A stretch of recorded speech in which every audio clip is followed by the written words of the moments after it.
নমস্কার। সামবেদ চতুর্থ অধ্যায়, সেটিও ঐন্দ্রকাণ্ড, ইন্দ্রস্তুতি। প্রথম অধ্যায় গতকাল পড়েছি। সামবেদ পাঠ করলে আমরা সহজেই টের পাই ইন্দ্র সে সময় প্রধান দেবতা ছিলেন। পড়ছি দ্বিতীয় খণ্ড। সেখানে মন্ত্র সংখ্যা 10, আমি কয়েকটি পাঠ করব। এখানে দেবতাগণ আছেন: প্রিয়মেদ, আঙ্গিরস, বামদেব, গৌতম, মধুছন্দা, বৈশ্বামিত্র, ভরদ্বাজ, বৃহস্পত্য, অত্রি, ভৈম, প্রকর্ষণ, কানু, তীত, আপ্ত। 7, 8 এবং 9 এই তিনজন। ইতিপূর্বে আমি এই মন্ত্র 10টা ঋষি কবিদের পাঠ করিনি। এ কারণে আমি 7, 8 এবং 9 এই সাম তিনটি, যেটি 367, 68 ও 69 রয়েছে, সেই তিনটি পাঠ করব এবং 360টিও পাঠ করব।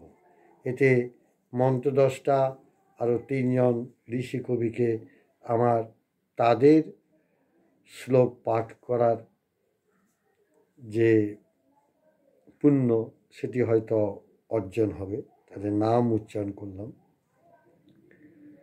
পড়ছি মন্ত্র 10টা ঋষি কবিদের প্রণাম জানিয়ে। ঐন্দ্রকাণ্ড, ইন্দ্রস্তুতি 360। তোমরা সামর্থ্যযুক্ত জল কামনা করে অন্যের জন্য ইন্দ্রের স্তুতি করো। ইন্দ্র যজ্ঞ সাধনের জন্য কর্মের দ্বারা, বহু প্রজ্ঞার দ্বারা তোমাদের পরিচর্যা করেন। 367।